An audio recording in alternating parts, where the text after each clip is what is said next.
Esto pasó la semana pasada en la reforma del 25. El periodo actual corre. El periodo actual de ninguna manera se puede mirar para el costado. Darle la posibilidad al actual gobernador y a la actual vicegobernadora de acceder a una elección.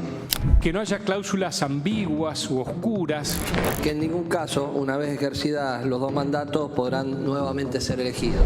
Y que además la fórmula, por supuesto, tiene que tener paridad de género. Tenemos muchas deudas con la paridad. Cuando tenemos un presidente que se la pasa pasando DNU tras DNU, derogando legislación de fondo donde no respeta el Congreso de la Nación. Nosotros tenemos que ser puntualmente independientes incluso de los 3 poderes del Estado. Tiene una finalidad, que se pueda garantizar la defensa efectiva y eficaz. Nuestro parecer en favor de la sociedad que permanezcan en la órbita del Poder Judicial. La caja es un componente de la seguridad social, es una joya que todos quieren tener. No alcanza con darnos más responsabilidades si no se garantiza la capacidad real para ejercerlas. El estado de completo bienestar biopsicosocial. Si vamos a una autonomía plena, hay que regular la cuestión de educación y salud. Muy bienvenidos a RTS y a la reforma del 25, este programa en el que te vamos contando semana a semana las discusiones principales que se van dando en el marco de la Convención Constituyente Santafesina, que claro, ya cubrió más de la mitad del periodo que tiene para debatir y para terminar reformando la Constitución Provincial, que es de 1962. El plazo final es el 12 de septiembre, queda un mes, y en este plazo tiene que terminar, bueno, con el objetivo, ¿no?, de modificar 42 artículos y de agregar muchísimos derechos y garantías que están hoy en la Constitución Nacional de 1994 y de otros también que han sumado los convencionales santafesinos de acuerdo a los tiempos que corren.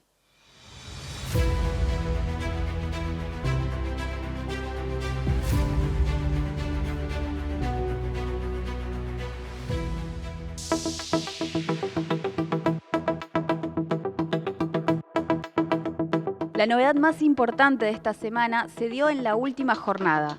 La comisión que discute el nuevo esquema de funcionamiento de los poderes ejecutivo y legislativo logró cerrar dictamen de mayoría. Unidos, que presentó 7 proyectos de reforma, logró unificar criterios y ese núcleo de definiciones impulsó el debate que terminó el viernes 15 de agosto con 3 despachos que sellan posiciones sobre algunos de los temas más duros de la discusión constitucional: el límite a las reelecciones indefinidas y la reelección del gobernador. La cláusula transitoria fijada habilita la reelección incluso del gobernador Maximiliano Puyaro y la vice Gisela Scaglia. De aquí hasta el viernes se pueden acompañar los dictámenes, pero bueno, es un paso importantísimo, creo que es una de las comisiones que ha avanzado, decimos nosotros, en garantizar mucho los reclamos de la gente.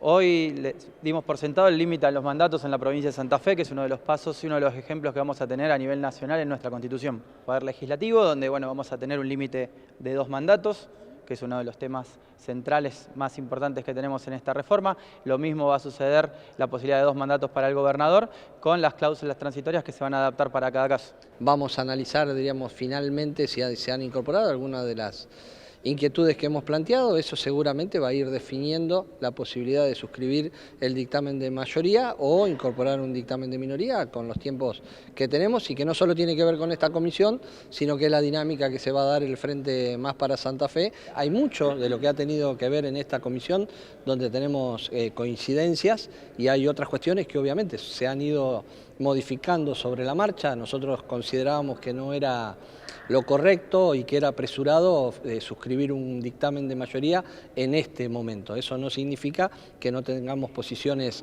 coincidentes con el dictamen que hoy ha presentado la mayoría, que bueno, ha sido suscripto, según entiendo, por el Frente Unidos, ha sido suscripto por el Frente de la Esperanza y ha sido suscripto, entiendo, solamente por el convencional Emiliano Peralta. Nosotros entramos con un panorama en el cual había la posibilidad de hacer un solo dictamen en un principio, así se interpretó el reglamento. Luego, con esta modificación del día de ayer, creo que eso nos permitió a todos sumar algunas cosas al dictamen. La comisión dictamina en 3 ejes, uno de Poder Legislativo, uno de Poder Ejecutivo y uno de cláusulas transitorias. En mi caso acompañé el dictamen de Poder Legislativo y de Poder Ejecutivo, no así el de cláusulas transitorias, que tiene que ver a partir de cuándo se cuentan las limitaciones para la reelección y demás. Este plazo para la presentación de dictámenes cierra recién el viernes de la semana que viene. Nosotros vamos a tener 2 etapas de sesiones plenarias. Una donde vamos a aprobar estos dictámenes previo paso por la comisión redactora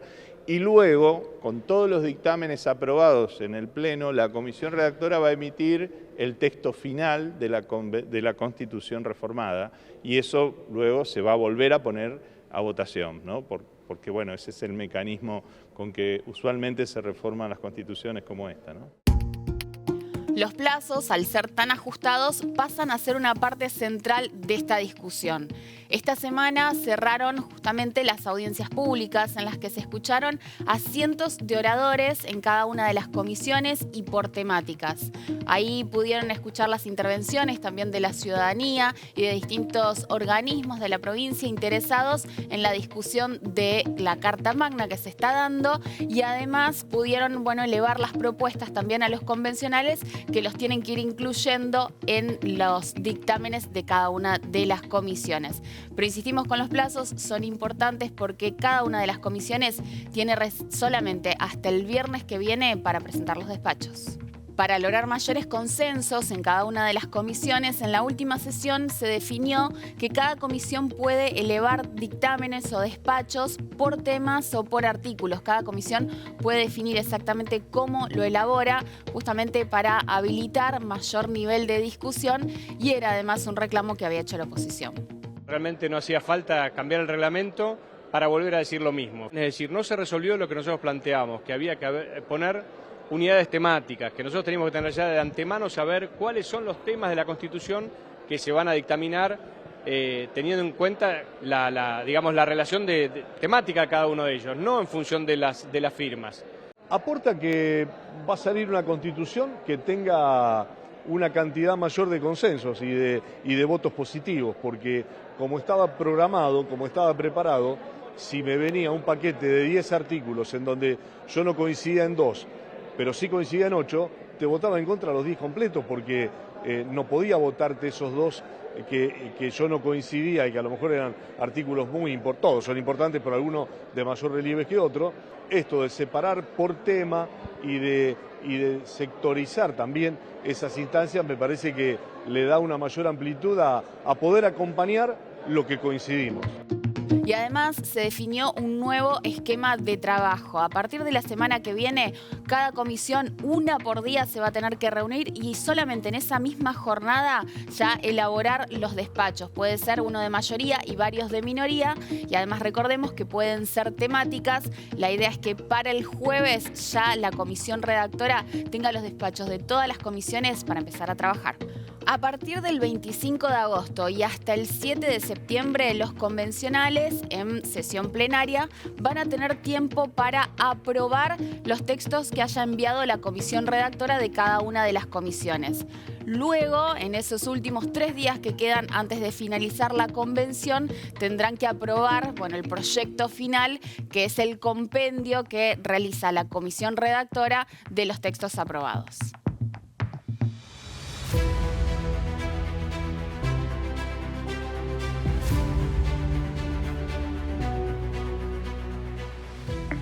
En el capítulo de hoy vamos a repasar algunas de las discusiones centrales que se dieron esta semana. Por ejemplo, la incorporación como derecho constitucional a la seguridad pública, el derecho a la ciudad, que sigue generando muchísimo debate y que fue uno de los más discutidos en las audiencias públicas, junto con la prestación de los servicios públicos en la provincia de Santa Fe, cómo se los hace más eficientes y que lleguen a todo el territorio. Son algunos de los debates centrales y se los vamos a contar aquí.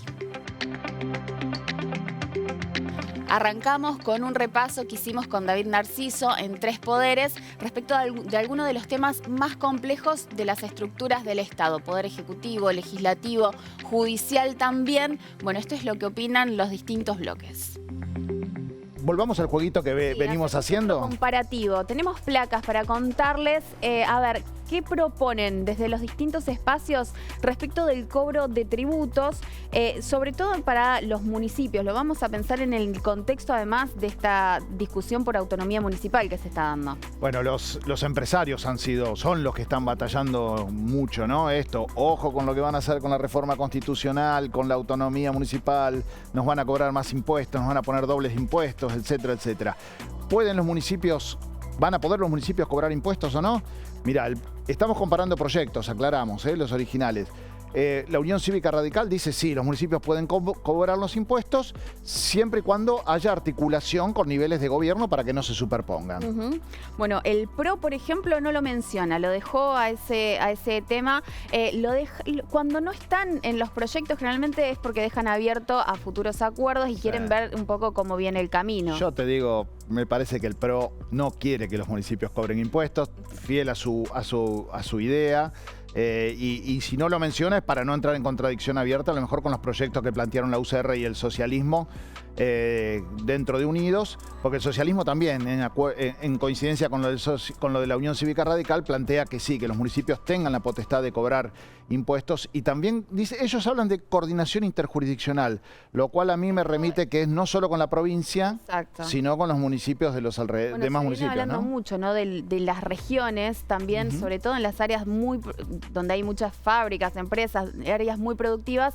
Bueno, cómo se va coordinando ahí el cobro de impuestos para no generar desequilibrios cruzando una frontera administrativa, exactamente, un límite administrativo. A ver, y el resto de los proyectos que tenemos ahí, más para Santa Fe, el peronismo plantea que sí, que se cobre también con coordinación provincial, autoriza a cobrar impuestos. La Libertad Avanza directamente no lo admite al cobro de impuestos, no hace una mención específica, una prohibición específica, pero no admite esto.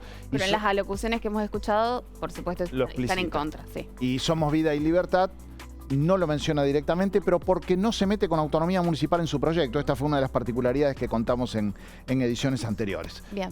Otro tema que queremos comparar de lo que fueron los distintos proyectos que se presentaron y que tiene que ver ya con justicia. Ahí está. ¿Cómo se van a seleccionar los jueces? ¿Qué es lo que propone cada uno de estos proyectos respecto de la selección de jueces, fiscales y defensores? ¿Quiénes los eligen? ¿Cómo los eligen? Tema muy discutido históricamente en Santa Fe. La Unión Cívica Radical, Gaby. Bueno, a ver, por ejemplo, el Poder Ejecutivo en este caso tiene que organizar el concurso con apoyo de un consejo asesor de la magistratura que envía el listado, pero ojo, porque sin orden de mérito, designa al Poder Ejecutivo con acuerdo legislativo. Así es, pero establece un consejo que asesor, o sea, es el Ejecutivo en este caso el que impulsa todo el tema de la selección de jueces más allá del Consejo Asesor.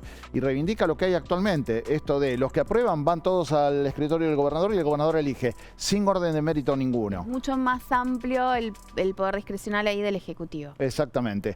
El PRO va en la misma línea, fíjate, igual a la protección de la UCR, pero en este caso sí, dice el Consejo Asesor, eleva un listado que en realidad es una terna y con orden de mérito. Con orden de mérito, cosa que la Unión Cívica Radical dice no, todos los que pasaron, si pasaron es porque están en condiciones.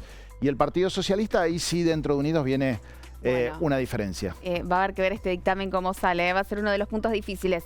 A ver, el Partido Socialista propone que haya un organismo técnico con jurado ad hoc, es decir, para cada uno de los concursos, y terna vinculante. Si el Poder Ejecutivo no remite un pliego, lo hace el órgano técnico. Ahí está. Ese es otro tema, porque a lo mejor al Ejecutivo no le gusta lo que le proponen y lo cajonea. Bueno, acá hay un mecanismo que prevé que igual puede ir a la legislatura si no lo manda el Ejecutivo. Un tema picante ese, ¿no? Porque le quita al gobernador esa posibilidad. Bueno, y las otras tres fuerzas políticas que están en la convención, más para Santa Fe, que establece la posibilidad de un consejo de la... establece que haya un consejo de la magistratura con rango constitucional que hace los concursos, elabora las ternas y dice... Los nombres que manda son nombres vinculantes, es decir, el gobernador no se puede apartar de eso. Ahí está. Bueno, vamos a seguir con La Libertad Avanza y atención porque en un minutito vamos a hablar con Froilán Ravena, que está aquí en el estudio ya, y le vamos a preguntar más detalles de esto, pero en principio están proponiendo un consejo de la magistratura estable que eleve ternas vinculantes y que puede ejercer además el poder disciplinario. En este caso, el Poder Ejecutivo designa con acuerdo legislativo. Bueno, y por último, Somos Vida y Libertad también establece Consejo de la Magistratura, por fuera del Poder Ejecutivo, por supuesto, como un organismo aparte, que estable en el tiempo, con renovación cada 4 años de sus integrantes, que eleva las ternas, que son nombres vinculantes en el caso de esta propuesta, y con orden de mérito también. Establece quienes, según el puntaje que hayan obtenido en ese concurso. Sobre este último punto, cómo se eligen los jueces, fiscales y defensores, pero también cómo se los remueve y cómo es ese sistema disciplinario, vamos a escuchar los argumentos que dieron desde La Libertad Avanza y Unidos. Bueno, nosotros en nuestro proyecto como PRO lo hemos pensado más que como constitucionalizar un órgano o una megaestructura, constitucionalizar un proceso, ¿no? Con autonomía y con independencia, pero precisamente porque no queremos repetir la mala experiencia del Consejo de la Magistratura Nacional, que es, como les decía, una mega estructura con muchísimos empleados, con inmuebles, con muchísimas facultades, con muchísima burocracia. No es lo que queremos. Entonces queremos que este proceso, este organismo tenga su autonomía, pero que esté alojado en la órbita del Poder Ejecutivo, más que nada por una cuestión práctica, una cuestión operativa. Tenemos una distancia muy grande entre lo que pretende, por así decirlo, el oficialismo, que quiere seguir manteniendo ese poder de decisión sobre la designación de los jueces, y nosotros que proponemos un consejo estrictamente independiente, que eleve ternas vinculantes, y además le agregaríamos un tiempo, un plazo para que el Ejecutivo elija de esa terna. Es decir, eso está por determinarse, o si le damos 30, 60 o 90 días al Ejecutivo para que de la terna que envía el Consejo de la Magistratura, el Ejecutivo tenga ese plazo para elegir entre los 3. En el caso de que no lo elija, fictamente va a tener que quedar, digamos, designado el primer puesto de esa terna. En la Comisión de Poder Ejecutivo y Legislativo, Unidos, que ingresó a la convención con 7 proyectos, logró unificar posiciones y empujaron un dictamen de mayoría que terminó siendo, bueno, la línea guía en esa comisión.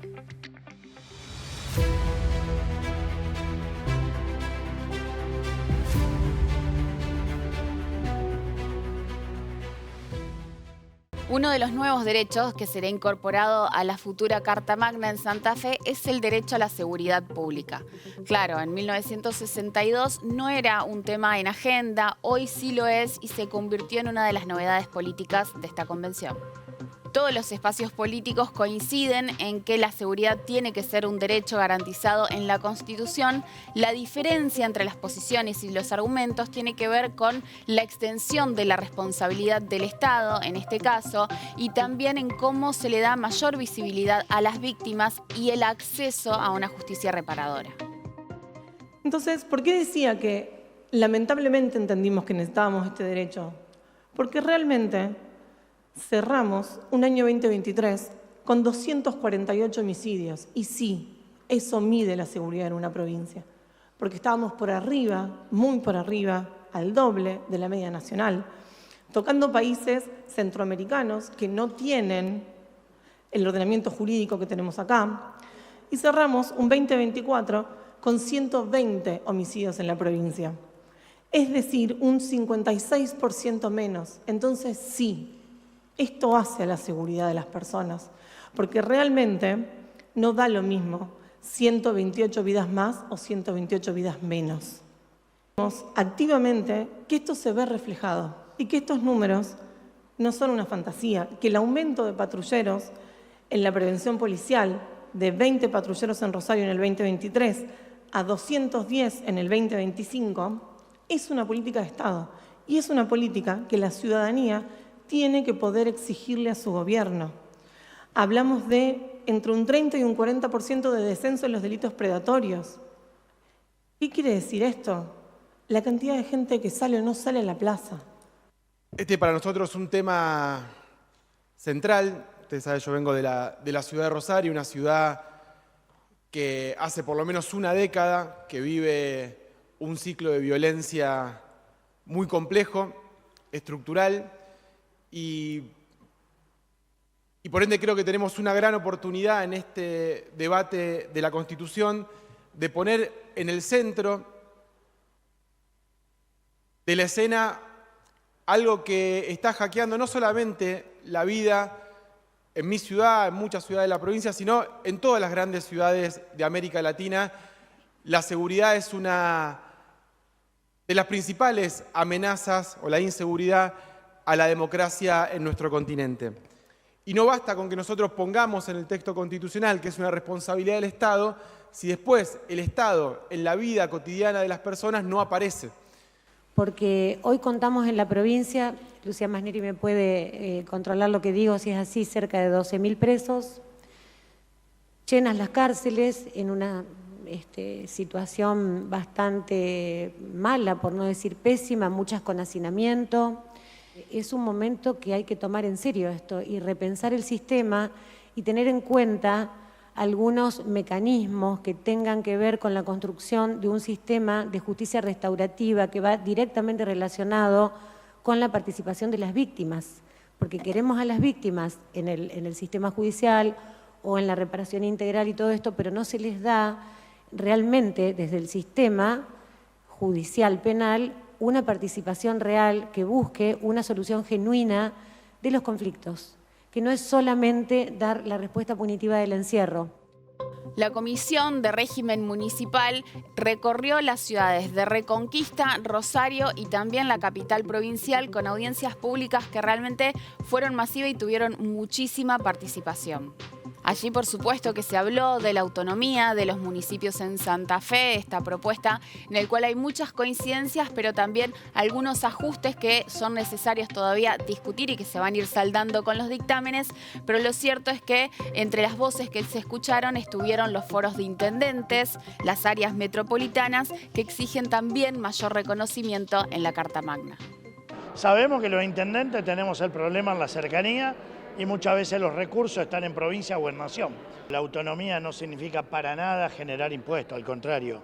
Creo que nosotros tenemos que ir hacia gobiernos locales que, tal cual la Constitución del 94, ya lo decía, puedan ser autónomas, pero para gestionar transparente, austeramente, y que no sea para generar impuestos, al contrario. Que ojalá podamos tener la autonomía para sacar impuestos y después que podamos tener la autonomía sobre qué vamos a hacer con nuestro suelo, con pasos a nivel, con diferentes acciones que hoy, para poder, por dar un ejemplo, expropiar un terreno hay que pedir permiso a provincia o a nación. Y nosotros tenemos el problema ahí de una posible usurpación. Y esto es lo que, o un privado que no aparece más, que no está más, que los herederos no están más y tenemos el baldío y nadie se hace cargo. Parte de la autonomía es poder asociarnos con otros municipios. Ustedes imagínense, y lo saben, las fronteras de los límites de las ciudades no siempre se corresponden con los límites de los problemas. Piensen en una línea de colectivo, en una medida vinculada a la protección del clima, en la definición del uso del suelo, en los servicios compartidos, en el trazado de las calles. Tantos temas que hoy lo estamos haciendo, porque no es que uno espera una norma constitucional para hacerlo, los municipios estamos muy acostumbrados a hacer las cosas, pero bueno, si tuviéramos un rango de reconocimiento constitucional, entonces nos evitaríamos una enorme burocracia. Sí está muy claro que un régimen de autonomía va a implicar discutir un mecanismo de coparticipación. No sé si a nivel de discutir las cifras en el texto constitucional, pero sí en torno a que cuando se traslada una responsabilidad vaya con los consiguientes recursos, eso no tengo duda. Primero comparto el criterio de autonomía plena y autonomía ya. Autonomía plena porque está claro en los alcances de la Constitución Nacional. Y autonomía ya porque estamos 30 y pico años, no atrasados. 30 y pico años vulnerando la Constitución Nacional. Así que no hay mucho para discutir si los municipios son autónomos o no. La autonomía, tercer punto, la autonomía no significa aumento del gasto público, ni creación de más burocracia, ni aumento de impuestos. Toda atribución de funciones tiene que estar respaldada por recursos. Eso está en el texto de la Ley Declarativa de la Necesidad de Reforma, tiene que estar en el texto de la Constitución. Si no, estaremos generando un zafarrancho grave con consecuencias importantes a futuro. La autonomía, que es uno de los debates más difíciles, es uno de los debates centrales, tiene muchas coincidencias desde los distintos espacios en que los municipios y las ciudades tienen que tener autonomía, pero claro, las diferencias están en cuáles son los límites de esa autonomía y además cómo se financian. Pero además el derecho a la ciudad, a la planificación de obras estratégicas en las regiones y el acceso a servicios públicos y a servicios además que son esenciales, como por ejemplo la recolección de residuos, volvieron a entrar en escena. Se está hablando de personas que no tienen alcance a servicios básicos, a una vivienda digna, a que un trabajador debe tener acceso a la vivienda, pero hay que destacar que tiene que tener acceso a través de su salario, no que el Estado te la venga a regalar porque obviamente se la vas a sacar a otro, ¿no? A alguien le vas a cobrar esa vivienda. Y esta provincia tiene una ley que es de áreas metropolitanas y no tiene que ver con ver cómo creamos estructuras y cómo sobredimensionamos al Estado. Tiene que ver en cómo generamos estos espacios de participación, y quiero ser claro en esto, obligatoria por parte de los intendentes y presidentes comunales que representen las ciudades que conformen cada una de estas áreas, y tenemos que hablar del transporte y tenemos que hablar del manejo de los residuos. No podemos dejar de hablar de las cuestiones que tienen que estar vinculadas a la salud, y ni hablar de cómo acordamos sobre las obras de infraestructura que son de escala compartida. Las migraciones y el crecimiento demográfico muchas veces no es elegido. Muchas veces es condicionado en la búsqueda de vivir bien, porque la gente quiere vivir bien. Quiere estar tranquila, quiere tener posibilidades de estudiar, de trabajar, de tener un pedazo de lugar en donde poder compartir con el resto de la sociedad. No sé, para muchos una pavada, ir al teatro, ir al cine. La gente está buscando salud, el acceso a la salud. Vuelvo a recalcar un tema que tal vez me entiendan los que estamos en el interior y que venimos de municipios y comunas. Se está hablando mucho del tema de las autonomías, de la transferencia de los servicios públicos. Bueno, nuestro eje fundamental siempre fue que la transferencia de servicios públicos tiene que estar acompañada con los recursos correspondientes, ¿no? Y una mirada que yo sé que el convencional Yacosa lo va a plantear, no tengo duda, es el tema de ver los servicios públicos desde el potencial productivo. Y creo que uno lo planteó también Cristian en algún momento. Lo fundamental es que los servicios públicos puedan llegar a toda la provincia, y en eso me parece que no solamente puede haber un equilibrio productivo, sino una equidad productiva.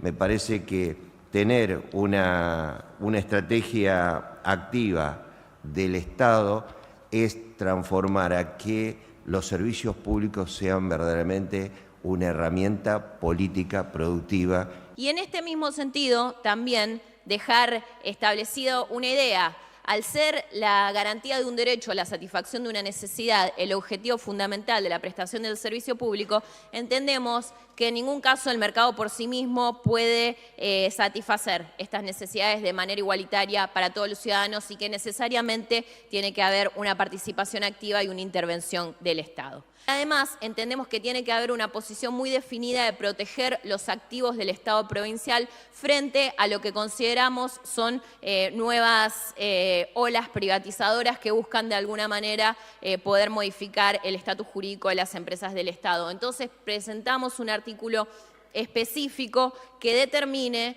que las empresas públicas que hoy están en posesión del Estado, cualquiera sea su forma jurídica, y en este caso hacemos una referencia taxativa, no solo a la EPE y a ASA, sino también a ENERFE, a RTS y al LIF, para que estas empresas no puedan estar sujetas a concesión ni a privatización de ningún tipo y que permanezcan en el marco de la propiedad y la gestión del Estado. La provincia reconoce la importancia estratégica de los servicios públicos para la gestión de recursos, el desarrollo sostenible del territorio y de las actividades productivas. Creo que es sumamente importante plasmarlo en la Constitución, pero obviamente llevarlo a la práctica en los hechos. Yo lo repito siempre, soy un departamento con 17 distritos, de los cuales 12 no tienen gas natural, pero que estamos trabajando con los gasoductos de Nerfé. 11 van a llegar a tener gas natural, de los cuales 2 solamente de los 17 tienen agua potable de red por acueducto, que también con el acueducto biprovincial vamos a tener agua potable en todas las localidades del departamento. Agregar lo que va a venir a futuro, que ya está sucediendo.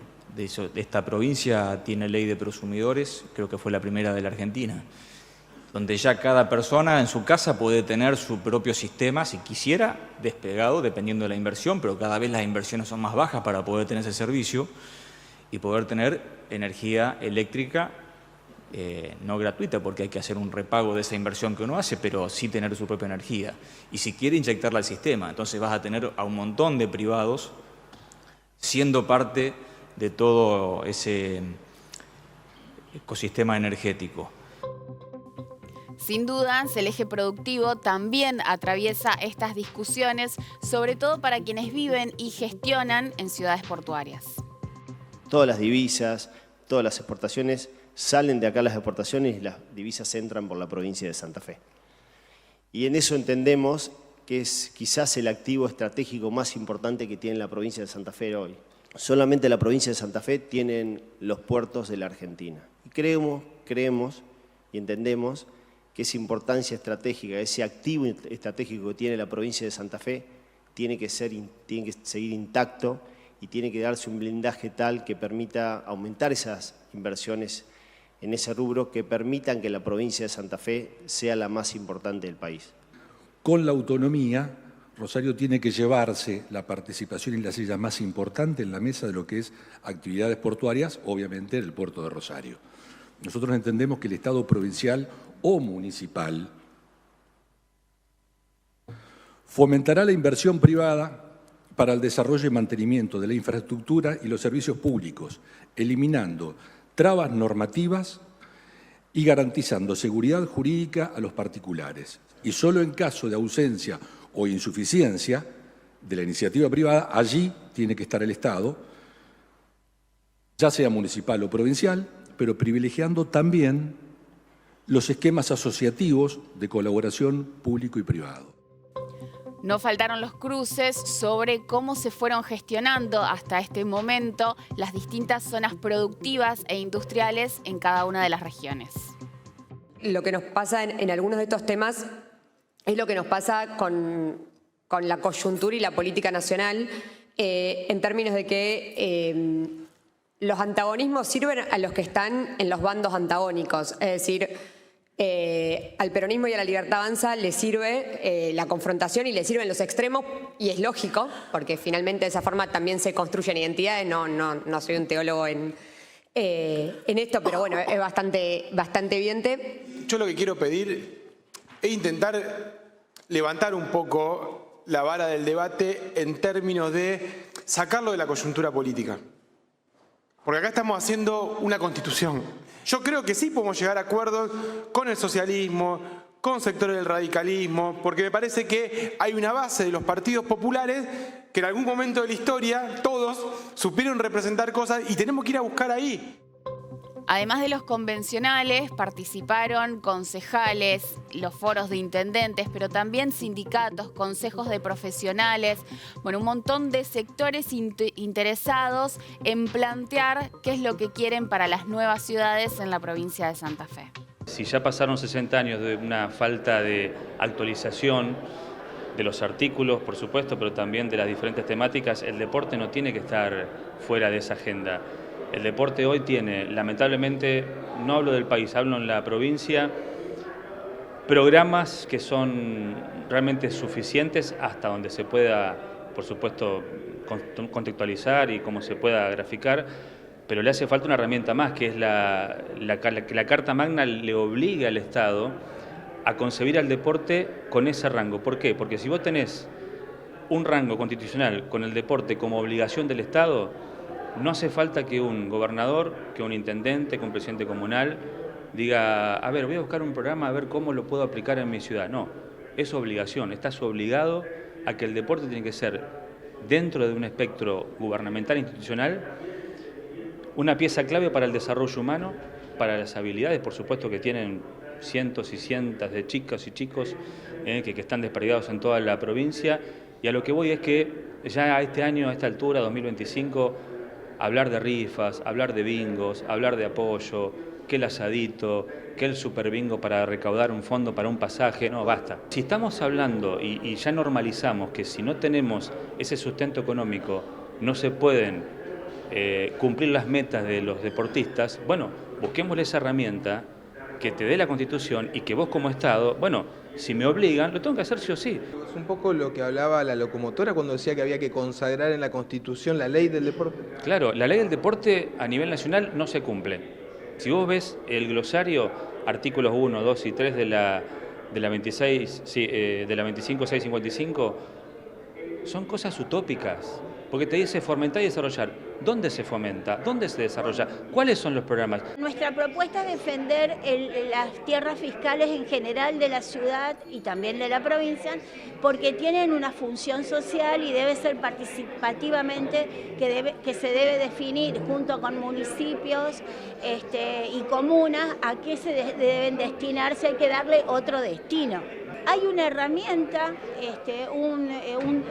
una herramienta jurídica, pero también política, que es la Carta por el Derecho a la Ciudad. Entonces nosotros, además de querer planteamos cuál sería el contenido en la Constitución del Derecho a la Ciudad y también pedimos que se pueda sumar la Carta del Derecho a la Ciudad como una herramienta de participación directa en municipios y comunas. Una autonomía plena para los municipios, pero una autonomía que reconozca la transferencia de los recursos, porque una autonomía plena sin recursos no es autonomía, por ende venimos a plantear nuestra posición desde ese lugar. La primera línea de acción, digamos, del vecino, la primera puerta que vienen a tocar es a la puerta de la municipalidad.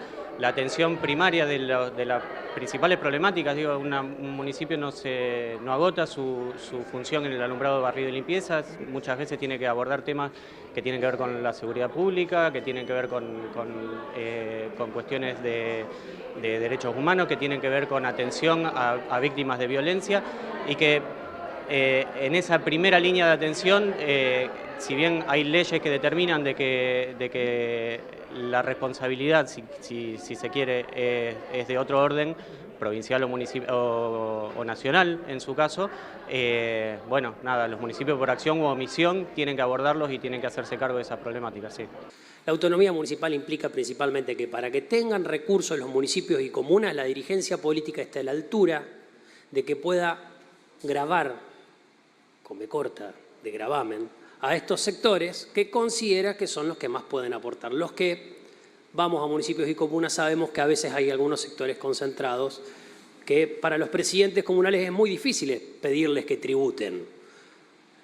Entonces ahora podemos rehacer nuestra pregunta. ¿Es lo mismo la autonomía municipal que se propone para la comuna del Rabón que la autonomía municipal que se propone para la comuna de Timbúes, que tiene tasas portuarias? No.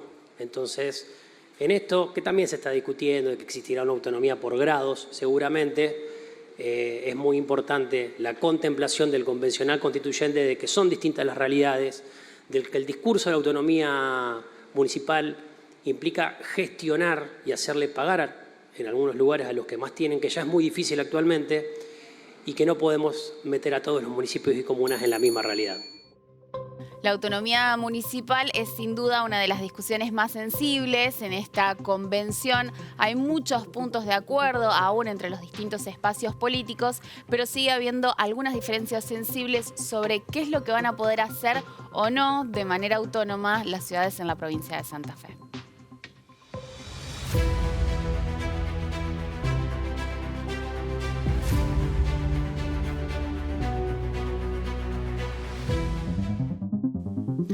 actualizar los derechos y garantías que hoy tenemos los santafesinos y santafesinas según la Constitución provincial, bueno, fue uno de los objetivos de esta convención y de la nueva Constitución que va a tener la provincia. Los cambios sociales, pero también la revisión histórica que han hecho los santafesinos y santafesinas de su provincia, bueno, han puesto nuevos temas en agenda y nuevas miradas sobre los temas que ya estaban. Y en ese sentido se discutió mucho, por ejemplo, qué debe pasar con el actual artículo 3 de la Constitución provincial. El artículo 3 de la Constitución provincial dice: la religión de la provincia es la católica, apostólica y romana, a la que le prestará su protección más decidida sin perjuicio de la libertad religiosa que gozan sus habitantes. Sobre este tema opinaron tanto católicos como laicos. Venimos a plantear una propuesta clara, necesaria y respetuosa: que la provincia de Santa Fe se constituya como un Estado laico, plenamente comprometido con la igualdad ante la ley y la libertad de conciencia y de cultos.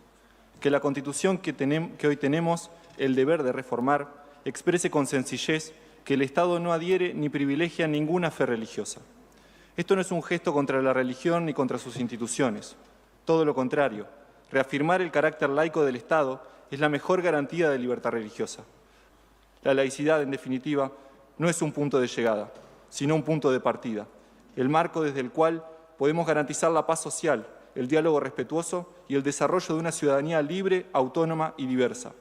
Creemos que la laicidad es un principio que resguarda la libertad de conciencia de todos los ciudadanos, permitiéndoles vivir de acuerdo con sus convicciones, sin interferencias del poder estatal. Lejos de afectar la práctica religiosa, su respeto genuino garantiza los derechos tanto de quienes profesan un credo como de quienes no lo hacen, fortaleciendo la convivencia plural y pacífica de nuestra sociedad.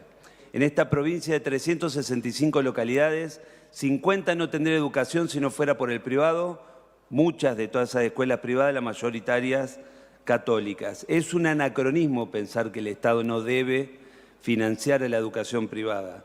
Esto es mezclar cuestiones de involucramiento en el espacio público que tenemos que tener todos los y las ciudadanas con lo que es una necesidad indispensable del Estado provincial de financiar la educación privada. Hemos escuchado la exigencia de una separación entre Iglesia y Estado, lo que supone de antemano cierta unión. Por lo tanto, frente a esto es oportuno indagar para verificar si en la Argentina y más específicamente en nuestra provincia esto es así y en ese caso, ¿qué significaría separar Iglesia y Estado? Entendemos que la clave de un Estado democrático no pasa por mirar la cuestión de separación o confesionalidad, sino más bien por tener en claro las competencias entre las instituciones políticas y religiosas y por otro lado en saber cómo el Estado va a garantizar la libertad religiosa. Y entendemos que la presencia del nombre de la Iglesia Católica en la Constitución no implica una suerte de privilegio por los demás cultos. Y acá un razonamiento sencillo pero muy claro. Actualmente nuestro artículo 3, cuya redacción está muy cuestionada y que entendemos quizás es necesario mejorarla, con esta redacción que tenemos, no solo la Iglesia Católica, sino que los otros cultos tienen garantizada su libertad de acción, su libertad religiosa, en nada ven menguado su trabajo social, su trabajo religioso, su profesión de fe, pero sí observamos, y lo hemos señalado muchas veces de nuestro espacio político, que muchas veces asistimos a cierta persecución o cercenamiento de los derechos de la Iglesia Católica en hospitales públicos, en unidades penitenciarias, como hemos denunciado, y eso es preocupante, aún con la figura de la Iglesia en la Constitución, y eso es lo que nosotros queremos prevenir. Otro de los temas fue, por ejemplo, ¿qué lugar van a tener en la Carta Magna los pueblos originarios? Bueno, es una pregunta que los pueblos preexistentes lo plantearon desde el día 1 de la Convención. Entendemos de que este es un momento más que propicio para que aparezca en el texto constitucional una idea que es muy importante poder comprender, que es la de brecha cultural. La brecha cultural es la que justamente hace invisible en términos de sujetos de derechos, sujetos históricos, a comunidades indígenas de nuestra provincia y afro-santafesinos. Hay una parte de nuestra historia que no se reconoce, esta es una oportunidad para resolverlo. ¿Y cómo se resuelve? A través de medidas de acción positiva. ¿Y estas medidas de acción positiva qué son? Políticas de Estado. Ujaru, me llamo Morena Ñáñez de la comunidad Corondá. Ka opatimá nejes oko ati kuntai. Ka ada ati tatota itaigi kumpu itaibate opatimá. Kwa amti den ka lepotex. Somos comunidades preexistentes y persistentes. Somos comunidades constituyentes. Queremos que nuestros derechos sean constitución. Soy Verónica Catorí, de la comunidad aborigen Camillabá, de Margarita, departamento Vera. Com que salía, com nagui, no a com chechitaka, no betnakadí, que na naqueta. Queremos permanecer en el tiempo, por eso queremos estar incluidos en la Constitución provincial.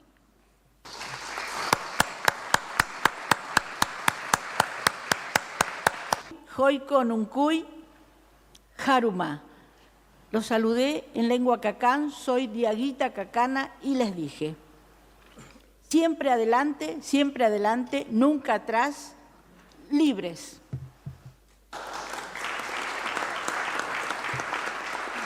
El estar incluidos en la Constitución provincial sería terminar de sanar la herida histórica.